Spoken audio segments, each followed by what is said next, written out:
Olá, alunos do oitavo ano, professor Fernando, trazendo para vocês mais uma aula de História com slide, dessa vez com Revolução Francesa, período do terror. Então vamos lá.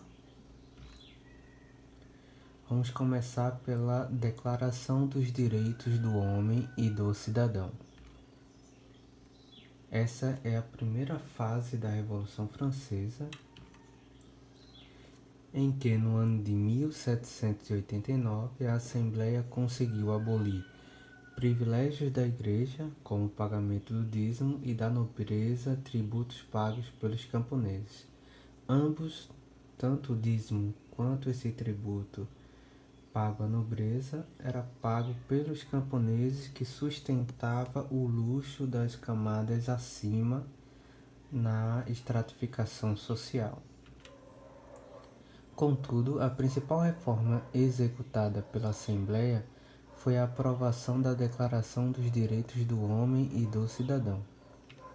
Nessa declaração estava previsto que todas as pessoas seriam iguais perante a lei, todos seriam absolutamente livres, com direito à propriedade privada, à segurança e à resistência a qualquer tipo de opressão contra os direitos naturais inalienáveis e sagrados. Isso baseado na filosofia iluminista, porém, na prática, isso consagrou apenas a troca do poder que antes pertencia à nobreza e agora vai parar na mão da burguesia. Em 1791, a Assembleia Nacional conseguiu aprovar uma Constituição que estabelecia as seguintes medidas: o poder dividido em 3 instituições, legislativo, executivo e judiciário, conforme os preceitos do Barão de Montesquieu, que foi um filósofo iluminista; governo nas mãos do monarca, porém com poder subordinado à Constituição, ou seja, uma monarquia constitucional; voto de acordo com a renda, isto é, seria o voto censitário. Isso é uma das contradições da Revolução Francesa, já que ele ampliava os direitos civis a grande parte da população, mas o voto não foi incluído. O voto só pode ser um direito de pessoas com posse. A escravidão foi mantida em colônias, como no Haiti, uma outra contradição, já que ele declarava todos livres, e iguais perante a lei. A adoção do liberalismo econômico em detrimento das restrições mercantilistas e feudais, também uma característica do iluminismo. Proibição das greves e de associações de trabalhadores. Isso vai ser um problema mais à frente, que os revolucionários terão que administrar. Formação da Convenção Nacional. Nesse cenário de vitórias da burguesia sobre a nobreza e o clero, é importante ressaltar que as reformas realizadas atendiam apenas aos interesses da alta burguesia. Então veja, nobres, clero, camponeses, trabalhadores urbanos e a baixa burguesia estavam excluídos do governo que assume pós-Revolução Francesa. Então vão se formar grupos descontentes, que vão ser os sans-culottes. Defendiam mudanças mais radicais com a instituição de uma república e um sufrágio universal masculino. Sufrágio quer dizer o voto.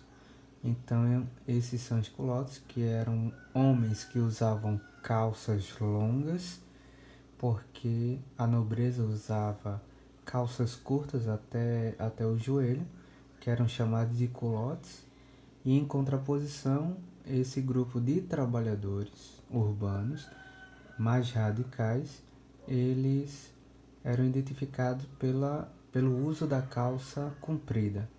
e defendiam um voto universal e masculino e a instituição da república no lugar da monarquia constitucional.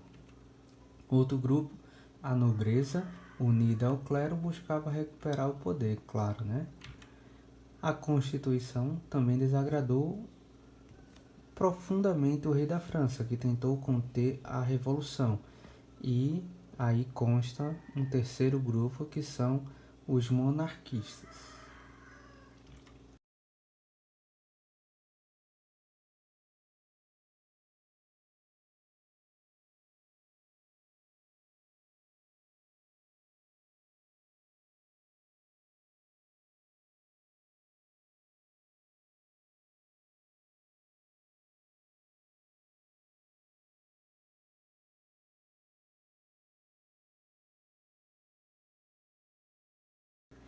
Ao perceber a potencialidade das revoltas populares que a França enfrentava, a família real decidiu fugir para a Áustria. A fuga não teve sucesso. Em junho de 1791, na comuna de Verranes, toda a família foi detida e levada de volta a Paris. Existia um plano em que era tramado por Luís XVI junto com outros reis, como o rei da Áustria e o rei da Prússia. Ambos estariam se unindo para barrar essa onda de revolução, para que ela não deixasse as fronteiras da França e abalasse as monarquias de outros países. Então Luís XVI buscou o apoio dos reis da Áustria e da Prússia com o intuito de montar um exército e invadir a França. Em abril de 1792, a França entrou em guerra com a Áustria e a Prússia, conforme acordo estabelecido entre Luís XVI e os dois países.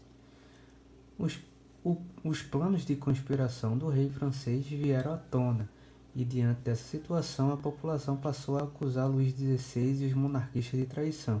Isso porque era um plano de conspiração do rei em que a França perderia para a Áustria e para a Prússia, e o rei poderia assim acusar o novo governo revolucionário de não conseguir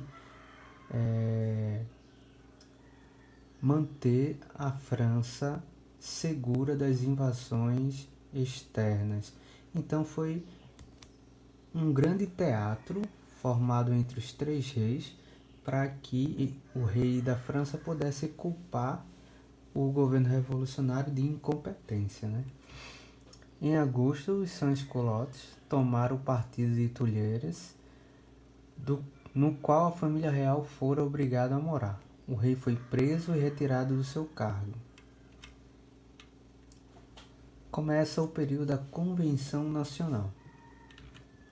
A Assembleia Legislativa foi dissolvida com a destituição do cargo do rei e, com base no sufrágio universal masculino, ou seja, do voto universal masculino, realizaram-se novas eleições. Ao final, formou-se uma nova Assembleia denominada Convenção Nacional. A Convenção Nacional governou a França por um período curto, entre 1792 e 1795. Durante esse período, houve muitas divergências políticas entre os grupos que compunham a Convenção Nacional, a saber, entre eles, jacobinos, girondinos, cordeliers e planícia. Os grupos políticos. Jacobinos. Influenciados por Rousseau, defendiam as ideias iluministas de uma sociedade igualitária. O grupo era formado pela pequena burguesia e pela classe média de Paris. Esses jacobinos eles se sentavam à esquerda do púlpito, onde o presidente da Assembleia conduzia as reuniões, e eram chamados de grupo de esquerda por sentarem nessa posição. Os cordeliers, ligados aos sans-culottes, eram os mais radicais, defendiam mudanças mais profundas, como a reforma agrária e o fim da propriedade privada. Seus principais líderes foram Danton e Marat, e esses também eram ditos de esquerda pela posição em que eles sentavam.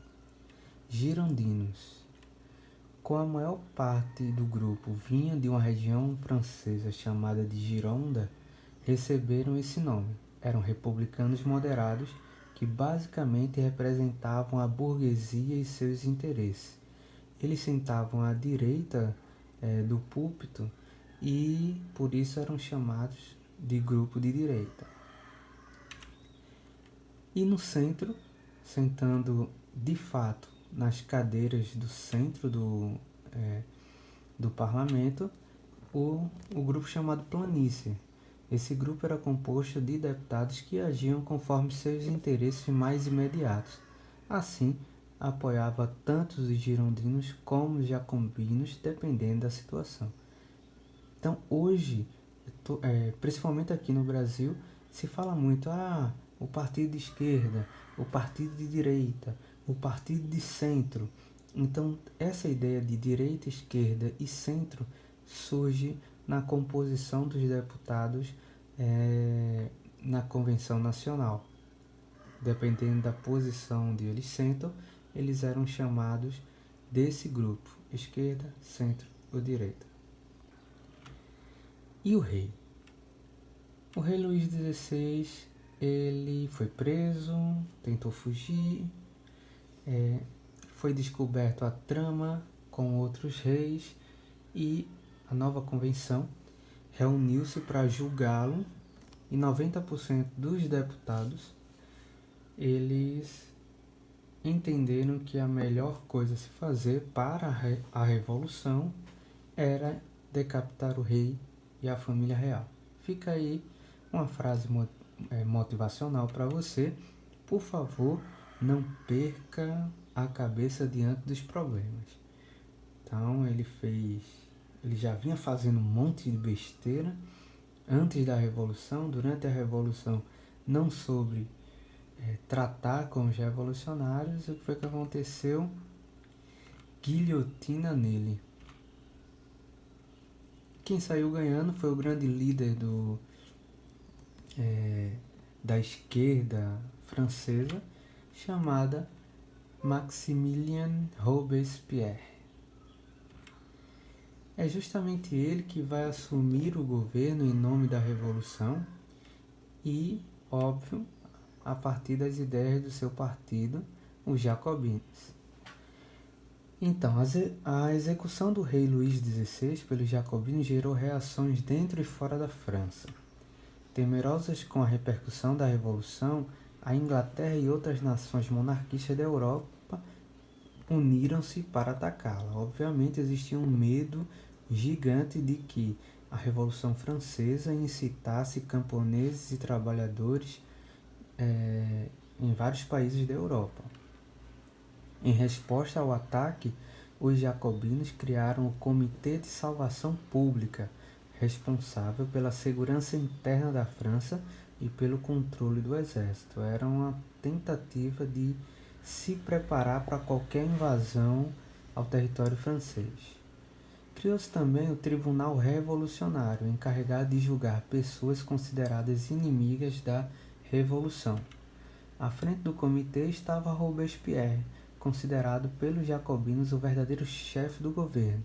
Esse tribunal revolucionário vai ser um grande problema e vai conseguir destruir todo o ideal da revolução. Assim, esse grupo ganhou força e passou a combater todos os que se opunham à revolução. Inclusive o próprio Robespierre vai ter a capacidade de guilhotinar antigos companheiros de causa, como o próprio Danton, que vocês podem pesquisar num filme que leva o nome dele. O período em que a guilhotina imperou nas sentenças do judiciário e do tribunal revolucionário é conhecido como período do terror, porque vai haver na França uma série de assassinatos, de execuções de inimigos políticos do grupo dos jacobinos, levando a revolução a um mar de sangue. e isso vai acabar perdendo o prestígio diante, inclusive, da própria população. Em resposta, vai haver uma reação conservadora. As ações radicais dos jacobinos durante o processo revolucionário provocaram instabilidade no governo e isolamento desse grupo. Então, esse terror provocado pelos jacobinos vai fazer com que os outros grupos se afastem dele. Aproveitando-se dessa situação, os deputados girondinos e os da planície emplacaram um golpe na França. No dia 27 de julho de 1794, os deputados girondinos e da planície expulsaram os jacobinos do poder, prenderam seus líderes, inclusive Robespierre, e mandaram todos à guilhotina sem nenhum julgamento. Então, Robespierre, que guilhotinou vários dos seus adversários políticos, ele também vai acabar guilhotinado. Durante seu governo, os girondinos empenharam-se para resolver os problemas franceses, tomando para isso novas medidas, entre elas a liberação dos preços dos produtos, que é a base do liberalismo, e a abolição das execuções na guilhotina. Essa ordem de abolir as execuções na guilhotina põe fim ao período do terror na França. Em 1795, os girondinos criaram o Diretório, composto de 5 deputados. Uma nova Constituição foi elaborada e se estabeleceu que a França continuaria como uma república, porém com voto censitário. Somente os mais ricos teriam direito ao voto. Então, inicia-se um novo período de governo na França revolucionária, chamada de Diretório, composto por 5 deputados numa estrutura republicana. Não paramos por aqui. Peço a vocês que revisem esse assunto, reassistam essa aula e depois realize as atividades sobre a Revolução Francesa. Então, até mais, até a próxima aula.